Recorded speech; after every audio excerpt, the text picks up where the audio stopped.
Hey, welcome. You are with the girlfriends. It is Wednesday night, best place to be.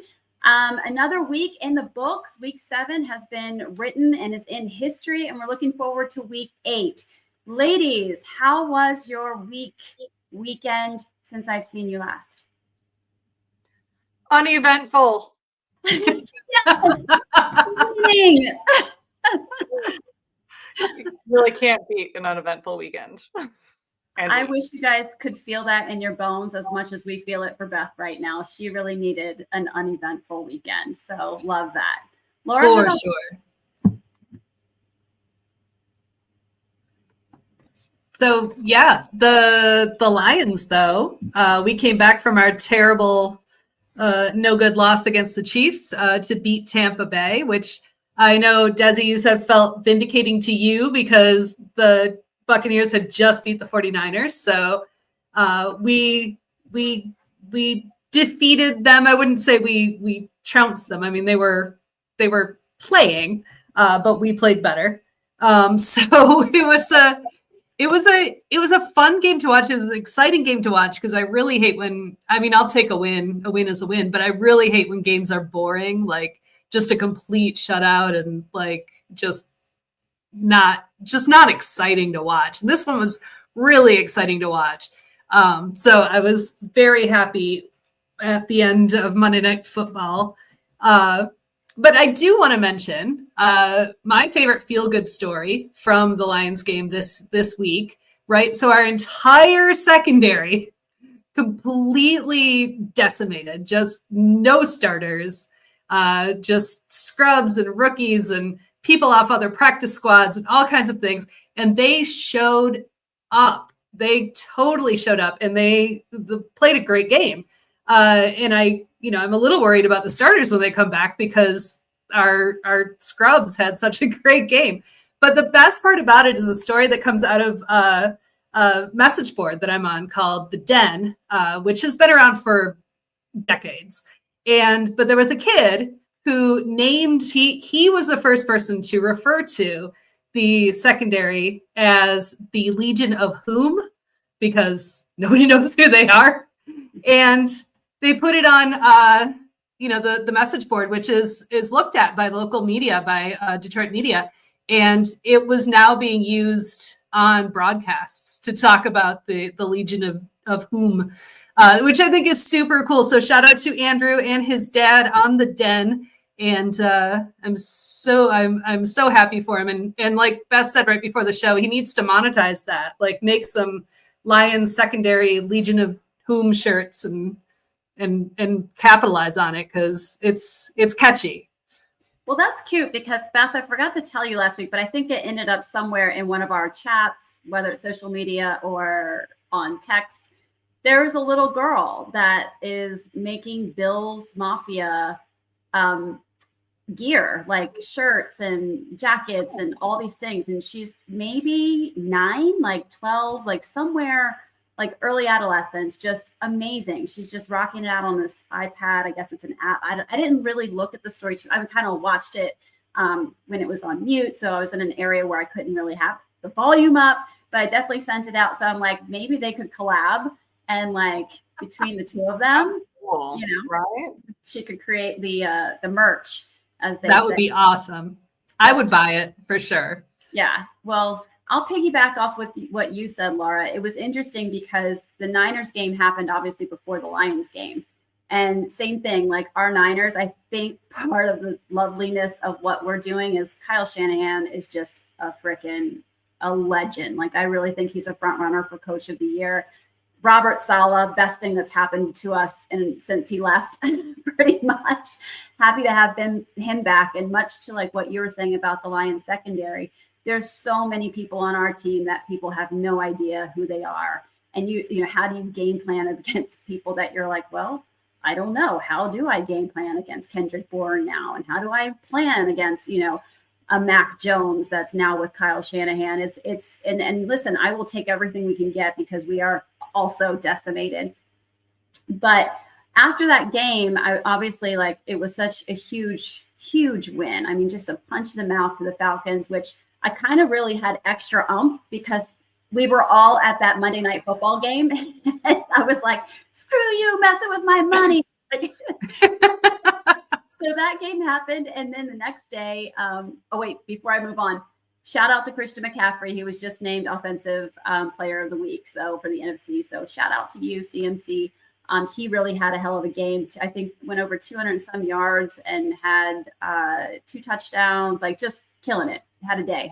He definitely ate. But then watching your Monday Night Football game, I put in our group chat, I was like, this is some kind of weird universe shift. I'm like, the Niners take care of the Falcons, who beat the Bills last week. The Lions beat the Tampa Bay Bucks, who beat the Niners the week before. So now we just have to have Beth. Your Bills have to beat the Chiefs to make it right for the Lions game that they lost. I feel like that's all realistic and should happen. I agree. 100%. So no, it was a fun week of football, coming off of all L's, coming back, getting the dubs, always feels good. So I want to rewind the clock a little bit more because we had a ball Thursday night with our text chain. Watching the AARP game was amazing. Like, way better than it ever should have been. It really was. Like, by no means did I think that was going to be the game that we watched, but so good. And partially because Aaron Rodgers lost. Right. And was so angry when he got accidentally tackled by by his son in the celebration. Oh yeah, he was so mad. So mad. Well, and I'll tell you who We'll else never do that again. Yeah, I'll tell you who else was mad. My husband. And for those who don't know, my husband is a Ravens fan. And so he might be just as upset as Mike Tomlin is. In fact, all of the flock may be more, as upset as Mike Tomlin was, in terms of talking about how, why would you trade Joe Flacco from the Browns within your same division to the Cincinnati Bengals? All it's doing is now giving the Bengals an extra oomph. And now they're winning, and it's pushing the Ravens further down in the division. So he was all bent out of shape, and it was quite the spectacle. So between him entertaining me and just watching the game before me, I think I texted in our group chat something like, I don't really know. Joe Flacco keeps throwing bombs, and I'm sure he can keep doing this until he collects his AARP card. Like, I mean, it was a beautiful ball. I mean, every ball, the spiral. I mean, it just was a picture of beauty. And where did the offensive line come from? Right? Poor Joe. Right? Joe Burrow for clarification. Joe Burrow had just been decimated for year after year after year after snap. And Flacco gets in there and he runs the ball. They created a way for him to run. I was like, what witchcraft is this? We'll see. We'll see what happens.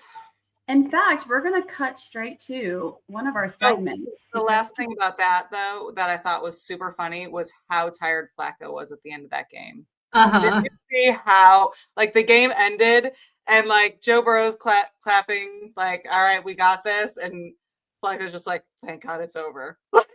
He looked like he was ready for the couch. Exhausted. So I don't know how long he'll be able to keep it up, but. Well, on that word, you made a perfect segue to this week's.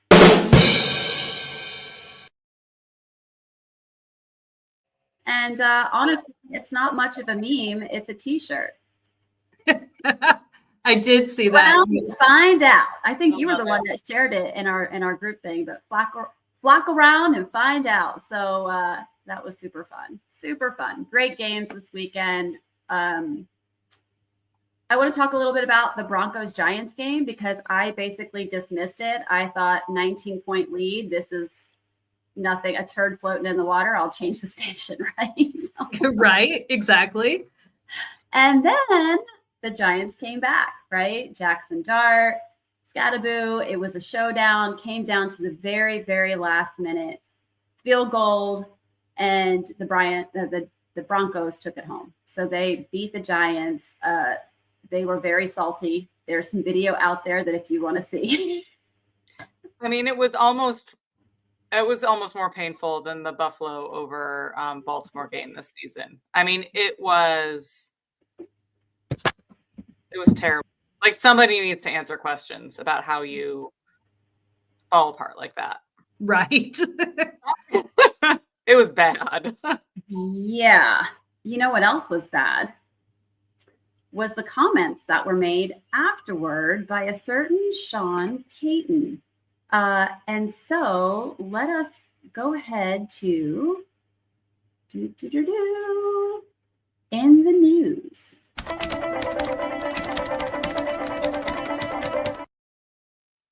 So this just happened today.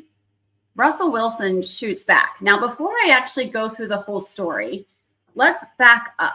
So Russell Wilson, once upon a time, was on the Seahawks, got traded to the Broncos when Sean Payton was coming in to be the head coach. It was a whole thing that we were like, oh, great. Sean Payton's got a fresh start. Russell Wilson's got a fresh start. Not so much. Russell Wilson, for whatever reason, did not mesh well with Sean Payton. Sean Payton just made Russell Wilson's life miserable to the point where Payton actually said, will you effing stop kissing all the babies? Because he was tired of whatever positivity Russell Wilson's putting out to the world.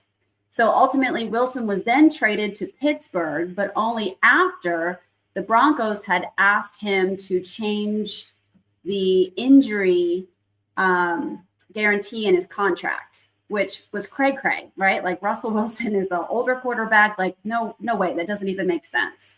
So despite the salary cap hit that it was going to take, they traded him to the Pittsburgh Steelers. Pittsburgh Steelers, he was there for a quick second, like one season. They traded him up to the Giants. And so here we are. We are now with Russell Wilson, who started the season as a New York Giant, but then got benched, and obviously Jackson Dart stepped up. So for context, Sean Payton said after the Broncos-Giants game, he told the Giants owner, John Mara, he was hoping they'd turn to Jackson Dart at quarterback once their game passed. Basically, that's shots fired at Russell Wilson because he's deeming Russell Wilson a lesser talent than Jackson Dart. So he was like, keep Russell Wilson in the game, change it out after we play, you guys, because Russ doesn't have it anymore. So I see this tweet from Russell Wilson today, who says, classless, but not surprised. Didn't realize you're still bounty hunting 15 plus years later through the media. Hashtag let's ride. Good for you, Russell. I mean, Sean Payton is not the ideal man of integrity, right? Right. There's an actual movie about it if you want to. Anybody have anything to say about this? I mean, I'm just glad that he stood up for himself, right? Like, yeah, call it out like he should. That Peyton shouldn't get a pass for anything he says. So yeah, I'm just glad he was called out. I'm waiting for comments from Sierra. I am. I think she'll say something. You think so? I think so. I think it's all fodder for the fire. You think so? I do. I think you'll hear more about it, and I think it'll be an ongoing story. I don't think it's a one and done this season. No, see, football is a soap opera. All right. Well, let's move along. Let's carry it on to our favorite segment, Rate the Fit.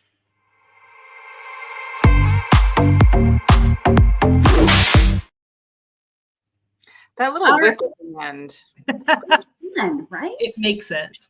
I wish I could walk around my day with that sound, like click a button and it's there.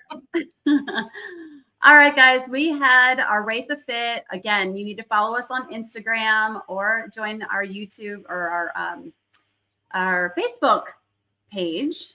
where we post the outfits of at least 8, 9, 10 players of the week, whoever it is. We had top 3, which was interesting because this week it ended up being the actual top 3 that was listed. So fan favorite number 1. Well, let's start with fan favorite number 3. And the reason why this one is so fun is because, boom, it's Jonnu Smith, who is a tight end for the Pittsburgh Steelers. He's in an all black kind of sports outfit, number 24 jersey on. He's got the guns out, the arms looking good, got the black cap. I think it's like a gray. I'm not a big designer person. Maybe it's a Louis bag, but it looks great. And he looks great. But we wanted to kind of paying homage to the tight ends because this Sunday is National Tight Ends Day. So there you go. Jonnu Smith made it to the top 3 this week of Rate the Fit. But number 2, actually it's a tie for number 1. Abraham Lucas, an offensive tackle. You know what? I'm going to let you cover this one, Laura, because I think you were one of the first ones that was like, love it. This is my favorite. Talk to us about Abraham's outfit. Yeah, no, this is just straight up classy. Like, this is 1930s speakeasy juke joint, off the set of Sinners, just classic with that cap, the 3-piece suit, the overcoat, the shoes, like the whole thing just looks fantastic. Really put together, really well done. I think I'm glad it tied, but I think it should have been first. Beth, actually, this was your favorite too, yes? I don't think there was really another option, to be honest with you. You know how sometimes I will go through the pictures and I'll look and there wasn't even, I didn't need to go further. I didn't need to go back. I mean, I went through, but I was like, why? Why is there even a question?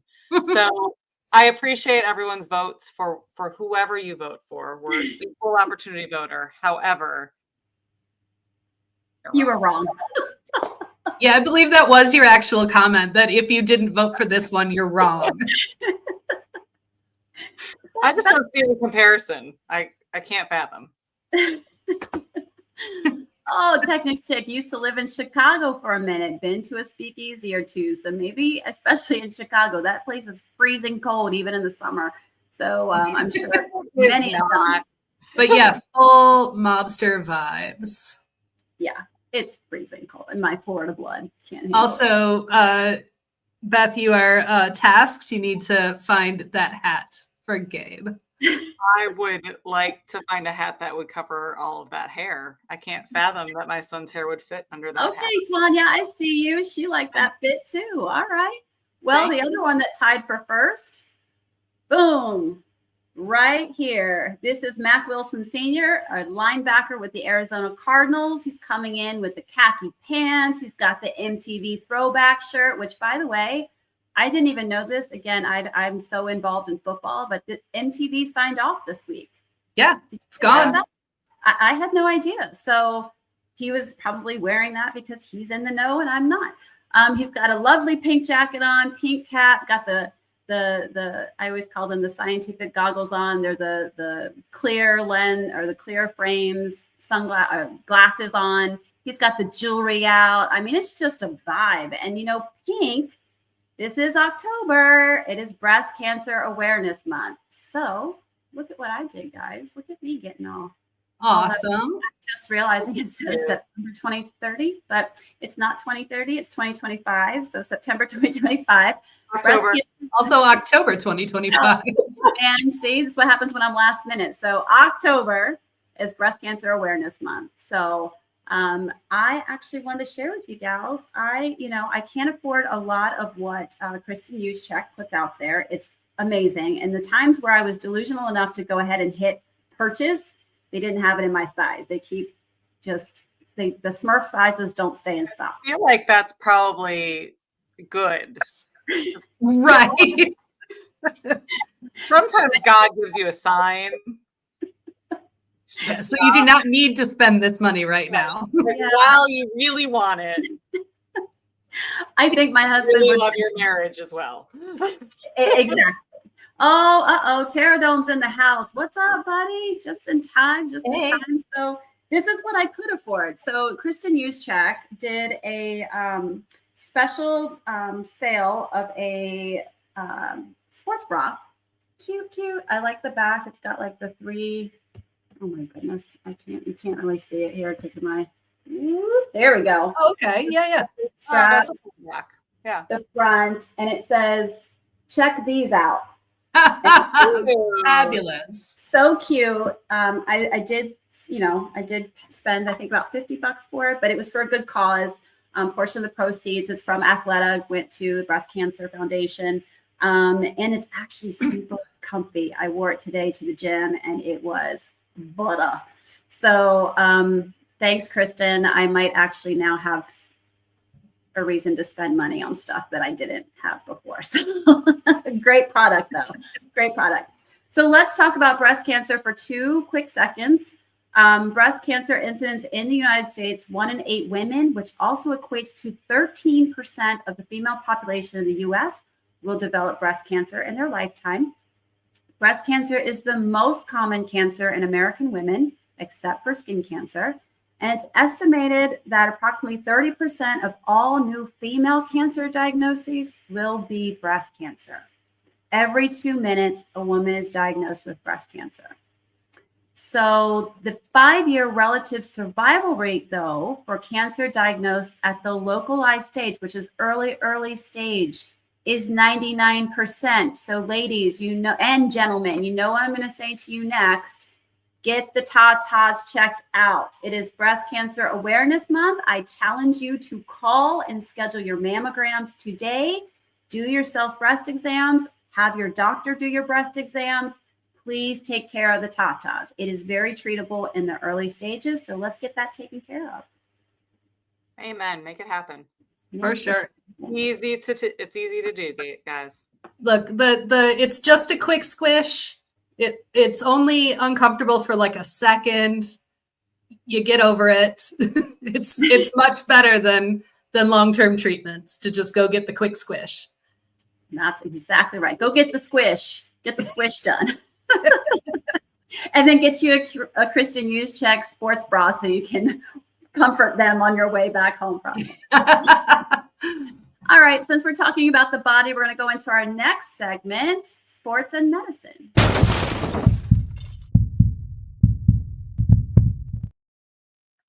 All right, we have a lot to cover. Let's buckle in. So for those of you that did watch the Bucks game, there was a moment when Baker Mayfield hit Mike Evans with a deep ball. Mike Evans went to catch the ball. Beautiful. Oh, he was catching it, but as he was catching it, he fell, and he fell right onto the shoulder. We're going to show it to you here. So let me go ahead and share my screen. I have it up ready to go. Here we go. You guys see what I'm showing here? Yep. Laura, I know you saw this. I know I saw this. Beth, you saw it in real time too, right? Mm-hmm. Okay, so this ball is coming from way downtown. There's Mike Evans. Receiver for another extended. Now, as you can see, he's falling down onto the right shoulder. Now, I want you to appreciate when I hit play where the shoulder hits, but also look at his helmet. Amount of time. He made the grab, and then the ball comes out. So again, let's look at that. For another extended amount of time. He made Boom. the grab, and then the ball comes out at the end. Let me see if it keeps playing, because I actually just wanted to show you that part. But when he falls, and the reason it came out was due to whatever the injury is. Mike Evans just stays on his he side. has it, but whatever he injured, you see immediately he just rolls over. And that's it. Yeah, in that situation, he starts losing control right. So Beth, let's see. Do you want to cover what his injury was? I can talk a little bit about it. So he had 2 injuries. So he had a broken clavicle and a concussion out of that. But Desi is putting up right now a picture of our clavicle, which is the bone that kind of connects our shoulder to our chest. So it's that bone that you can feel in the front of your body there. And what it does is it basically helps with movement of your shoulder. So in his injury, the way he landed, frequently it happens on an outstretched arm. Rarely does it happen on a shoulder falling onto it the way he did. But he landed so severely hard directly onto that right shoulder that it created a compression to pressure against that bone and snapped it. That being said, they decided that he's going to need to have surgery as well for that. So now that he's got that fracture, once they were able to get him off an x-ray and see what he needed, they're going to do surgery, and there's a chance that he'll be out for 6 to 8 weeks. At least that's how long it takes a bone to heal, guys. A broken bone, there's no way around it. 6 to 8 weeks for a broken bone. Then it comes down to how well he rehabs. If it's healing quickly and he rehabs quickly, he'll be back. They're talking about week 16, I think, which is 8 weeks or so, which is crazy soon. But I've seen crazier things. That's their thought. So let's hope for Mike Evans that he rehabs well and is ready to play. And I'll just add that when they usually, with an injury like this, typically they need to put a plate and screws in to bring the two edges of the fracture together, because often, especially the way that he fell, it's usually fractured and overlapping. So they have to pull that. Yep, because it was a compression type injury. So with it overlapping, you got to pull that apart and then stabilize it with a plate and screws. So we'll see. Again, we don't know for sure. We've not looked at x-rays. That's our full disclosure. But just based on what we see, that's likely what's going to happen. So, and you could really see, like when he was walking off the field, you could see the pain on his face. You could also see the fact that he rung his bell. Like that concussion was no joke. Like you could see, you could almost see the little birdies and stars going around his head. Like it looked real bad when he was walking off the field. So, and he had to have been in excruciating pain. Yeah. The fact that he didn't move around immediately after in response to that pain was an indicator that there was something else going on. Right. So the other injury that he sustained, that's why I said watch the helmet, was that his helmet had hit the ground pretty hard. So he sustained a concussion as well. And it was rough for him to get up, very difficult. And like Technics Chick said, this sucks for him because this is his first year without 1,000 yards. I think he had, was it 10 years? 10 or 11. He was right behind. I think if he completed this season, he would have either tied or beaten Jerry Rice's record. Or I mean, it's pretty impressive stuff that he's doing. So hopefully he heals up, and whether it's this season or not, hopefully he'll be back. I know he's been in the league for quite some time and has played some pretty good football. He's a great player. Yeah. All right. We wish you the best, Mike Evans. Get better. So the next thing I want to cover, there's been some, let me find, we talked about all these different teams getting all beaten up and battered and bruised. And I think my 49ers team is the #1 most injured team in the NFL. Johnny Dell's FA, at Johnny Dell's on Twitter or X. He does a fantastic job. He's a content creator that puts out great content. He's always reviewing plays, showing things on how teams are setting up their plays and mismatches and one-on-ones and going through what plays are being done. And he just does a great job. But he also put out this tweet where it says, by my count, the 49ers have had 8 players with hamstring pulls since June practices. They include Ricky Pearsall, Jacob Cowling, Isaac Grendo, Renardo Green, Kittle, Yetur Gross-Matos, Brendel, and Bryce Huff. And it said, am I missing anyone?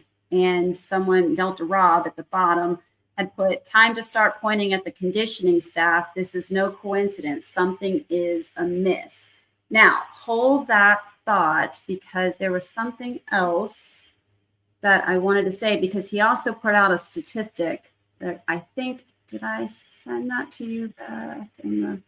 Yeah. So he said the likelihood of the 49ers being a top 10 most injured team in 8 out of 9 years by pure chance is 1 in 1,692. So less than a 1% chance. So he's saying it's not by chance. There are underlying causes. While we can argue about what those are, the training staff cannot be without culpability here. You cannot have things be such a statistical anomaly and there not be a causational relationship affecting results. So before we get into a little bit of discussion about this, one thing that I did start to look at, the first 4 athletes listed, Pearsall, Cowing, Green, and Garendo, were all 2024 drafted individuals. So they are basically, Pearsall's in his first year because he got injured last year and really didn't have a whole lot going on. Isaac Grendo wasn't incredibly utilized. Like now, because we have so many injuries, I kind of challenge that these people are playing a little bit more than you normally would at a second year / first year thing. So I'm going to get back to that. Kittle and Yetur Gross Matos both have had a history of previous hamstring injuries, which always makes you susceptible to having future hamstring injuries. Brendel and Huff, there's really not, I mean, they're 27 years old and they've kind of been in the league long enough. And I think those are kind of maybe what we would call outliers. So first, Beth, I want to talk to you. What are the different ways an individual can sustain a hamstring injury? So hamstring injuries are typically caused by a fast acceleration or deceleration, a big stretch to the muscle. Strains frequently happen when you are overtraining, overusing, or doing it too quickly, right? So I see where he is coming from when we start talking about what the trainers are doing or not doing in order to prevent a hamstring injury. But I think it also, we have to look at how are these injuries in these specific players happening, right? Are they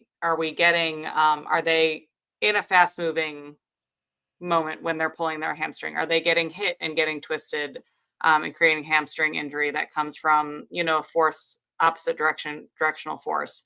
Are we looking at overuse injuries? Are we looking at acute injuries, right? So you end up having the injury start at typically where the muscle attaches to the bone near the tendon. So they can be microfiber tears that happen over time, or it can be one direct insult that causes that injury. So things that impact hamstring injuries are weaker glutes, weaker quads, muscle imbalances, things like that.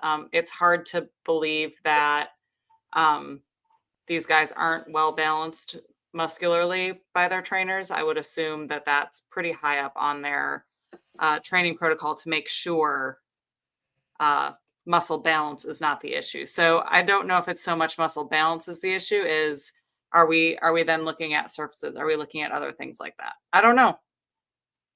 Yeah. The other thing to consider is hydration, right? How late in the game is this happening? Are they able to keep up with their hydration? Because that also taxes the muscle and creates a potential for injury. So as well as, like I said earlier, if you've already had a previous hamstring injury, those hamstring injuries then heal with scar tissue that's not as pliable as the tissue originally was. And then it can lead to additional future hamstring tears. So I love the effort. I love the inquisitivity of what Johnny Dell's putting out there. The other thought would be sample size. It's a small sample size. And in the world of statistics, you've got to have larger numbers to be able to really point at one certain thing. It is frustrating. We're Niners fans. I mean, we are backup quarterback, backup tight end till last week, backup wide receivers, backup edge, backup linebacker. I mean, you just name every level of the game, and we've got backup. Who's this guy? Oh, that one. Right now, Bryce Huff out. So he's one of the ones listed on this injury. He just had a big play last week, and we were like, okay, we finally got a guy. He was one of our rookies. Now he's out, or one of our newest additions to the team. He's out. So it is, and this is what Technics Chick said too, like Huff's injury was on the last play of the game. So he was probably tired, dehydrated. And then also she thinks that he got chipped, hit in the leg when he got his hamstring injury. Which makes a difference too, right? You can't look at an insult injury or an acute injury like that and blame it on training, because that at that point you don't have it's not the reason why it happened.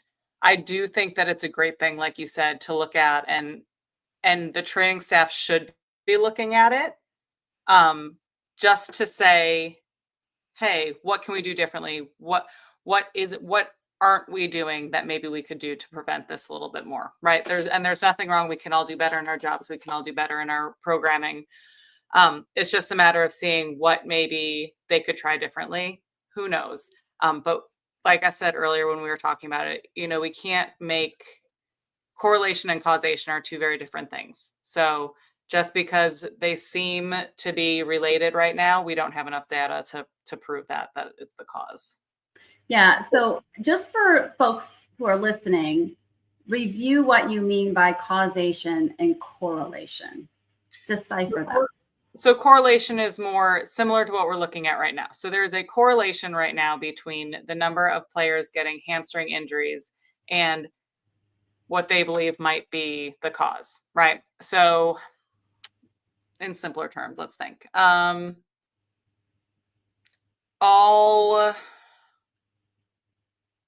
All crayons in the box. There's one color of it. No, I've got nothing. I don't know. Do you have a good correlation? I have one. Everyone wears a hoodie is cold. Everyone who wears a hoodie is cold, right? Yeah. So there's a correlation. Everybody who's cold is going to put a hoodie on. But does that mean that, I know plenty of people who wear hoodies in 80-degree weather, my son being one of them. Does that mean that he's cold all the time? No. So you can't directly say that is the reason why. It's not the cause. So you can't say poor training is causing these injuries when we don't have any proof. Right.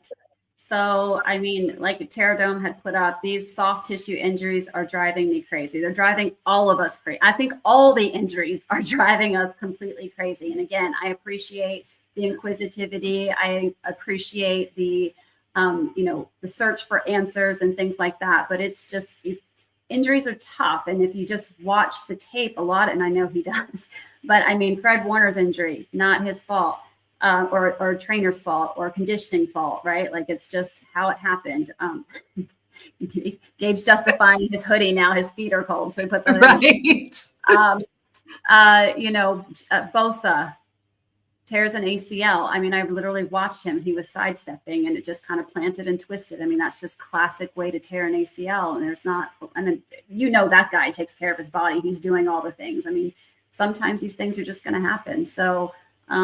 No, again, Johnny, I appreciate you. And please just know this is our response in trying to help the cause and help everybody understand a little bit more. So this is what I wanted to put. So Terradome said, are they drinking vitamin water or Gatorade? That's a good question. Like these are things to investigate that I would be sure that people that are making that kind of money taking care of the team should be looking at all these things to see what can be preventable and what is just what it is. Also, we play a bully.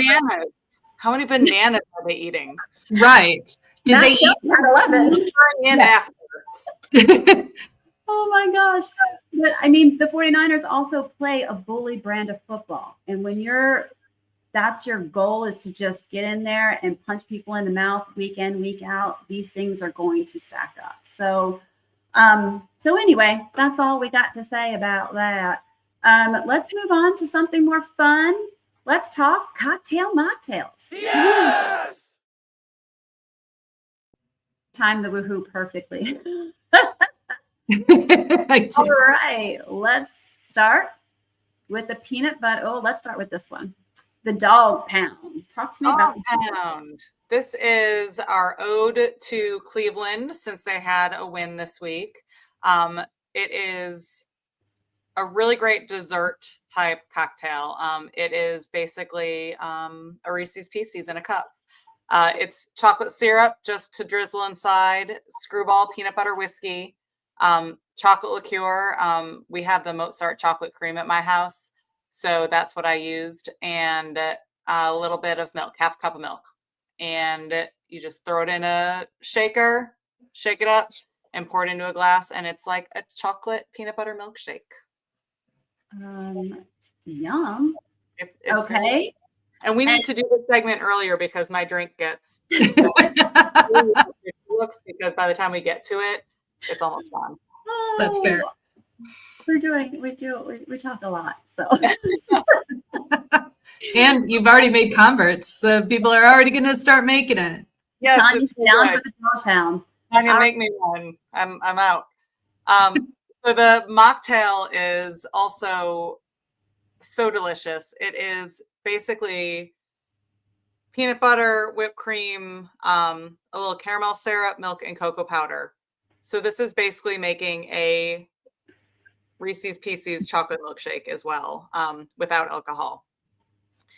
What I do think you could do, and we were talking about this beforehand, is that you could even just use hot chocolate. If you've got a hot chocolate that you really like, throw it with some ice, add some peanut butter. It might help the peanut butter to melt a little bit as well, so that it's not as chunky.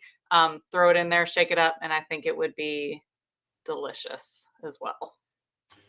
You know, you guys do such a great job. I think for those of you that are prepping, next month is Thanksgiving, as y'all know, and the month after that, Christmas, New Year's, all these things are coming out. Take a look. We post these recipes to our Instagram page. They're always there. Refer back to them. Like you're trying to come up with ideas for the kids, for a kids party, what kind of drinks. There's mocktails that are fantastic for them. I mean, I know Beth's kids are guinea pigs for them pretty much weekly, and then look forward to it. Even you can make it for your kids for tailgates and stuff, and then you've got something yummy, something different for the holidays that are coming up. So obviously these two drinks are highlighting the Cleveland Browns, the dog pound as they are called. And so who are we highlighting this week, ladies? Yes. So this week with the Cleveland Browns winning, we are looking at Myles Garrett. So Myles Garrett is an amazing player. He has been with the Cleveland Browns since 2017 when he was drafted right out of Texas A&M. He's a defensive end for them and is just a beast. I believe this past year, it wasn't he one of them that got a crazy re-signed. Oh yes, he got he did. Yes. He made Boku bucks for re-signing because he's that good. Fun fact about him is he's got a black German Shepherd named Gohan. Aww. He drove from Cleveland to drove from Cleveland to Missouri to pick up this dog. Oh, dog pound got a dog. Yes. So he is, now that you know about Myles and his dog, we want to know about his position, right? So he is a defensive end. So last week we talked about Sexy Dexy from the Giants, who's the defensive tackle and frequently is nose tackle right in the middle of your defensive line, right? So the defensive end, like Myles Garrett, will line up on the outside. He is typically on the right side. I think he's typically a right defensive tackle versus a left, but sometimes you can play either side, but you tend to pick one and stick with it most of the season. His job is basically to rush the guy when you're looking at getting those steps on the quarterback. I'm sorry? The left tackle. He's right against the left tackle, which is the main guy to protect the quarterback. So right. So he's up against the left tackle, coming up against the quarterback. Right. So he is the one who's going to be typically rushing up on that quarterback. And as such, he's one of the best in the business at it. I believe he's got over 100 sacks, career sacks, one of the highest in the league. And not one of the highest in the league, but he was the youngest player to do so. So cheers to Myles Garrett. To Myles Garrett. And to defensive tackles everywhere. And the dog pound. I love Myles Garrett. He's one of my all-time favorite Cleveland Browns players. However, I mean, Flacco didn't get the love, huh? He's only been a Brown for a week, so he didn't get the he didn't get the shout out on the not yet. Listen, he's got to pull it back together. He'll be there maybe. Listen, you already did a Cleveland game, so a Cleveland dream. Sorry, you're about to flock around and find out. Look, I'm going to say that. Sorry, Flacco. Yay! T's going to check us out on IG. Yeah, girl, go get you some recipes on some cocktail mocktail. Do that. And by the way, if you just check out this QR code in the corner, it'll take you to our website, which is new and improved. That gives you all the links to all of our socials and all of our streaming platforms. So it's the easiest way to find all the information in one place. Ladies and gentlemen, that is Laura. She is the best. Okay. She keeps us straight. She is in charge of all of our social stuff because Beth and I we love her. Let's just say we're not worthy. Everybody has an important part to play, and that's my part. Thank you. So last but not least, we're looking ahead to week 8. Laura said Beth is just decimating us in the picks this year. Yeah, she's ahead of both of us, and probably until this past week because I don't think I did very well. Yeah, I did not rerun the numbers this week. I didn't add them in, so I will do that. But yeah, she was ahead of us by 10.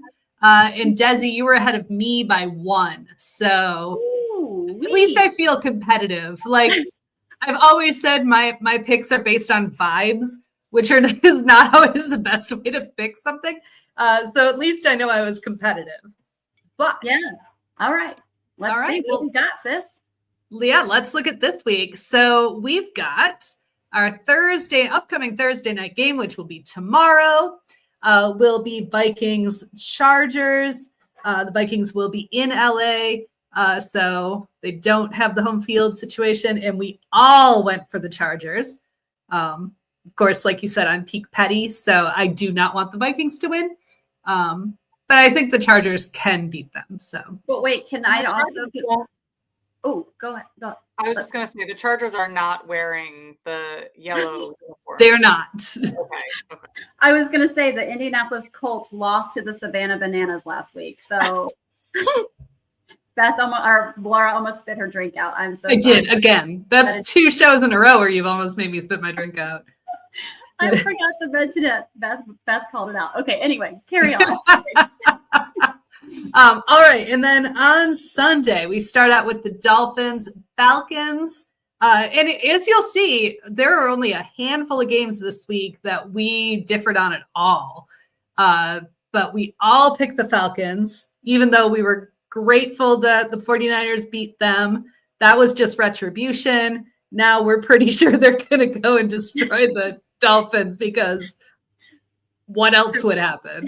The Dolphins are going to destroy themselves. Right. There. Still waiting for Mike McDaniel to catch that pink slip, but the Falcons are home back in Atlanta. So, they're going to swag serve. Right. It'll be a situation for. Right. Then we got the Jets, Bengals. We all picked the Bengals. I think at this point, we're all kind of expecting the Jets to go 0-17. So none of us are picking the Jets. Well, you know what I'm going to say. The Jets are about to flock around and find out. Look, all week, people, all week. Even though you're not a Bengals fan, you just need that shirt, right? I love it. Just to antagonize my husband. And then we've got the Browns and Patriots. Beth, you chose, and I assume that this is similar to our other levels of peak petty. You picked the Browns, and I'm guessing because the Patriots are in your division, or in your division, right? Well, yeah, and Myles Garrett and all the things. Like, why not? I would love to see it happen, to be honest. I was like, why did you pick on her? You're the most peak petty of us all, I think. I know, that is true. That is true. All right, Giants, Eagles. I chose the Giants. You all chose the Eagles. You're thinking they're going to split this year? This was a 50-50 for me. I don't know about you. Like, I really feel like Jackson Dart and Scat are going to want a revenge game, just coming off of an L, a close tough loss. But Jalen Hurts, they're home. It's a tough place to play in Philly. So I don't know, Beth. I agree. I feel like the Eagles, I just feel like they're gonna. I don't think the Giants are ready. I don't think they're. I think they're too young still to be able to hold on to. They're gonna have a season, but it's not going to be what people want it to be yet. However, they did just get Waddle, didn't they? They just get what?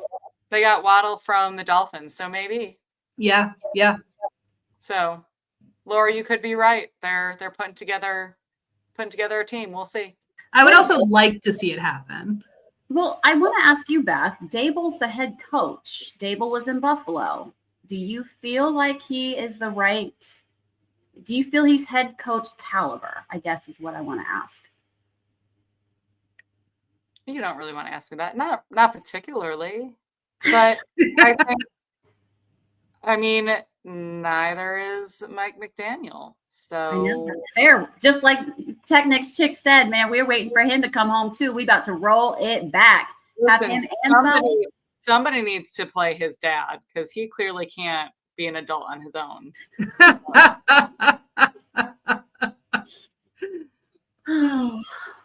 Well, then we're looking at the Bills are coming off their bye. Yeah, we're just going to keep going. The Bills are coming off their bye week against the Panthers in Carolina. We all picked the Bills. I know the Panthers have been having a bit of a day, but I just don't know that they have what it takes to beat the Bills. No, Bills have been I think we've got people coming back. Our defense is back. We got Larry Ogunjobi and Michael Hope come off of suspension. Their quarterback right now, Bryce Young, is day to day with an ankle injury. You know, I mean, I can't fathom. I can fathom lots of things. Go Bills. That is not one of them. It's not exactly. Then we got the Bears Ravens. We all picked the Ravens. The Bears were having a brief moment where they think they're like winning the NFC North, but I think that's in their heads. Just because they've had a couple good games doesn't mean you're a juggernaut. And the Ravens, they've had some struggles, but I think they can beat the Bears. You know what's fun? I think I just saw Dan Orlovsky put a video up on his X feed that said, I guess he just figured this out or just announced, I don't know. Do you know which team has the most takeaways in the NFL? No. Bro, it's the Bears. What? Huh. It's really? The Bears. And he said that they already have accumulated more takeaways now than they did their entire season last year. Interesting. So I'm kind of like, do I still say Ravens? Because Lamar's still not playing, right? Is Lamar still out? True. He is. With a hamstring. I just can't see. I can't see this Bears team being genuinely good. I think they've got glimmers of hope, but I don't think they're going to be genuinely good this year. No, I wouldn't be surprised. Maybe next year, maybe next week, we're going to be like, dang, the Bears won. You have to see. Yeah. Still do not want to see Ben Johnson succeed after going to the same division. It just was petty. But all right. Oh, Lamar was practicing today. That might be limited, but that could be a harbinger. All right. Well, we got the 49ers and the Texans. We all picked the 49ers. Yeah, this was a game I wanted to be at. I had this one circled on the calendar. I love D'Amico Ryans. You guys know that. But Kyle Shanahan has an incredible record against teams that are coached by previous people that were under his regime. So I think Niners for sure. And I guess, we just have this next man up mentality. And I feel like as long as we got people that no one has tape on, we'll continue to be successful and keep rocking it out. So go Niners. Duct tape fixes everything, right? Sure does. Just duck it. Then we've got the Bucks and the Saints. We all picked the Buccaneers. I mean, they're in New Orleans, and they just came off a loss, so they're probably going to be gunning. In New Orleans, I mean, again, they have their moments, but I don't think they're a competitive team this year, so I'm pretty sure that the Bucks are going to take them. And they're within the same division, so the Bucks are going to be, BTA. Right. Yeah, right, for sure. All right, one of the ones we're split on, Cowboys, Broncos. Desi, you went with Cowboys. Beth and I went with Broncos. I would like to toot my own horn because I picked the Cowboys last week. Thank you very much. So I stuck with it. And Sean Payton just made me mad with what he said about Russell Wilson. So I'm going to be petty and pick the Cowboys, even though I don't like their owner either. I mean, whatever. But one of them has to win unless they tie. So they got CeeDee Lamb back. I mean, Dak is like, he looked good. So yeah, Cowboys. Let's see. Sure. No big surprise though. Titans and the Titans and the Colts. Sorry, I was looking at my own typing. I think I spelled that. Titans and Colts. We all picked the Colts because, again, the Titans, I don't think they're really viable this year. Nothing more to say, I think. Although never mind. I won't say. No, you really don't have anything more to say? No, carry on. All right. Packers Steelers, which is the Sunday night game. It'll be an interesting one because, of course, our boy Aaron Rodgers, not really, is going against his old team. But we all picked Aaron Rodgers to win this one. I obviously know why I picked them because, again, I want to keep knocking the Packers out. But what was your thought process here? Bad blood. History. Yeah, Aaron Rodgers is ultimate peak petty. And there is one thing he's going to do is he's going to bring all that energy out. And he's going to be firing rockets. So that, plus I'm like you, Laura, we're both in the NFC. So anytime you can watch another NFC team take a L, I'm here for that. Sure. And it's in Pittsburgh, so let's go. Go Pittsburgh. Right. And then we've got our Monday Night Football game, just one this week, not a doubleheader. So we've got the Commanders at Kansas City Chiefs. Beth, you picked the Commanders, and Desi and I picked the Chiefs. I hate myself for it, but yes. Yeah, I'm in the same boat. I don't like them, and I don't want them to keep winning. I would like to see them not even remotely in the Super Bowl this year.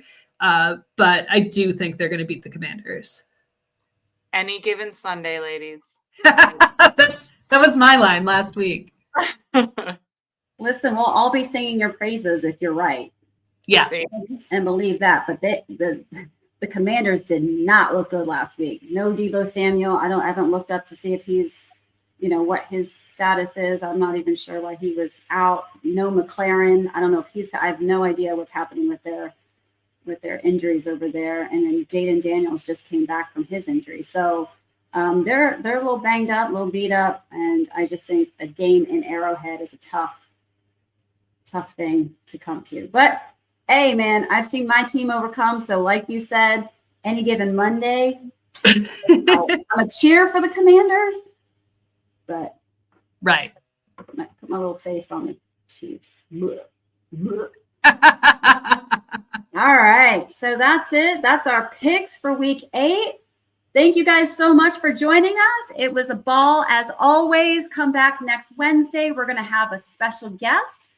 So keep an eye out on our social medias as we announce who that will be. I think you guys are going to be excited. It's going to bring a lot of debatable stuff coming up. It'll be fun. It'll be a lot of fun. So join us next Wednesday. Keep a lookout on our social media for Rate the Fit.